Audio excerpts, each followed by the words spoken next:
Next were the purple and pink chrysanthemums. They might just think they were just a bluey pink, but in fact again they're made up of 2 or 3 colours put together with the highlights and light catching the tips of them.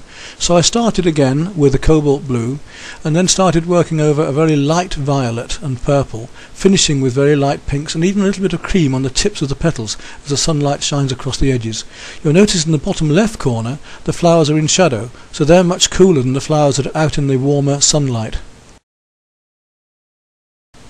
When you've mixed a colour and are using it, if you see it elsewhere in the painting, well of course you might as well use the paint on your brush and use the paint up and paint there as well.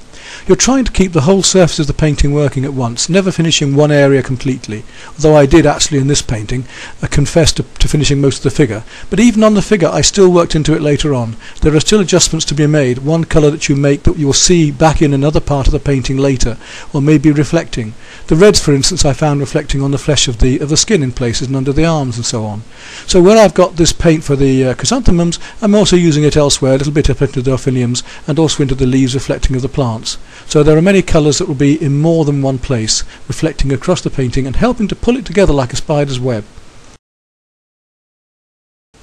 Although all of my underpainting and base greens had already been painted with the acrylic, I did need to make them much stronger and pick them out, pull out the light coloured stems catching the sunlight and the highlights over the tips of leaves. Now I did this from the very beginning, gradually picking up some of the stems and leaves, but did most of them towards the end, because this meant that I could put one stem going over another, over the flowers, or the flowers over the stems, crisscrossing them as they actually are in natural life. It's another very good reason for using the technique that I recommend, the one I use most of all, of like a jigsaw, of painting the right colours in the right shades, in the right shapes, in the right places. And if you do that wherever, if they're comparatively right one to another, the jigsaw will gradually fit together and your painting will just appear. A hand will appear, a flower will appear, and they will be correct. If you just try and paint one flower on its own before painting the rest of the painting, it might not be relevant or correct to the rest of the painting later on, which would be quite wrong. So here with these yellow flowers I'm now painting, the marigolds, which range from a very cool lemon yellow through to chrome yellows and right into cadmium oranges up into a mixture of cadmium red. And to make those reds and yellows and oranges sing, then we need some purples around them. The opposite in the colour circle to yellow is purple. So if we put purple even on a beach, in the shadows next to yellow sand, the light will sing, the colours will appear to vibrate, and we use that in our paintings all the time. And the same with these yellow flowers here. We will use blues and purples against the yellows, and the reds against the yellows, and the reds against the green, to make the whole painting vibrate and sing, as the flowers did on this lovely summer's day. Another beauty of oil painting using this technique is the way you can build the paint up. Obviously acrylics can be built up and will dry very quickly, which is another lovely reason for using acrylic as an underpainting, because you can work very quickly over the top, even within half an hour if you're painting out of doors.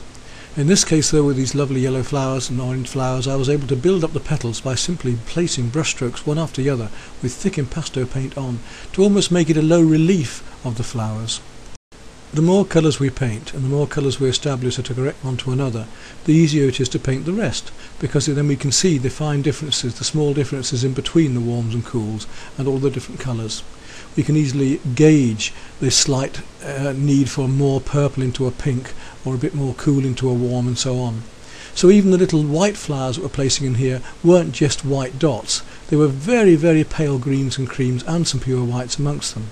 Look very carefully for the colours, especially on the photograph, because photographs are limited, the dyes are limited, and it isn't as good as painting out of doors from the real thing. It's more difficult painting from the real thing out of doors, but you actually can see far more colour there.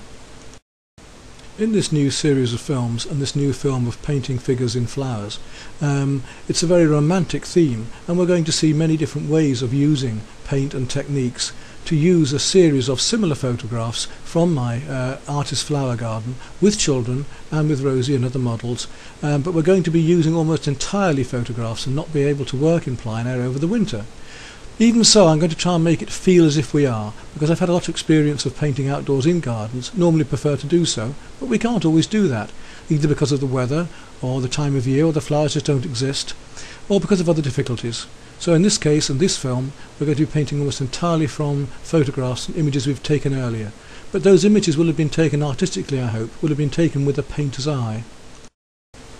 Again, when painting the red flowers, we're not just going to paint one or two reds, we're going to see just what colours are required to enhance those.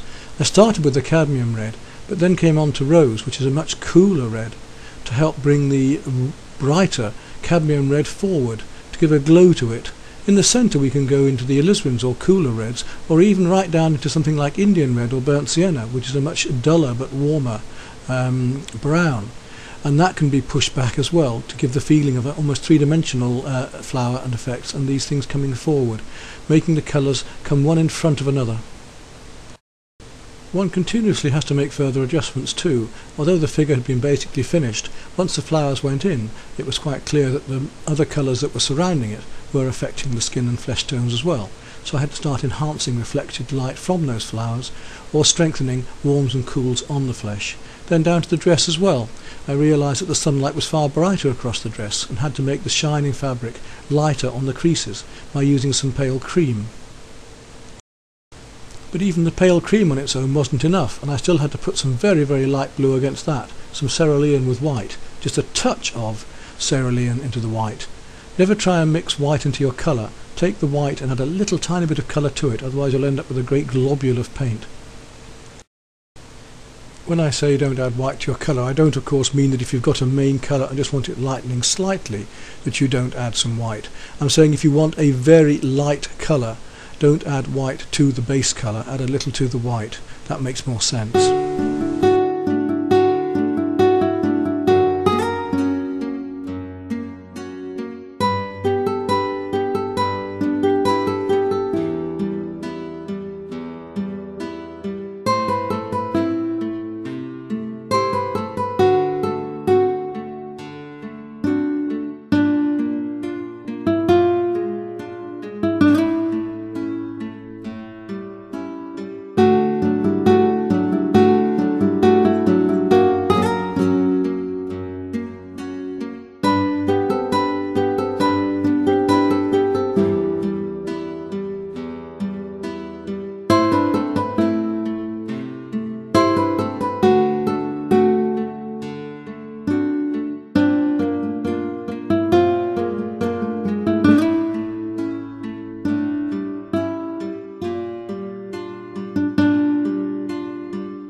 Well, there we are. I think I finished this painting. Just make the signature now. A painting I've thoroughly enjoyed. I do love working in this way, and I think it reflects in that work.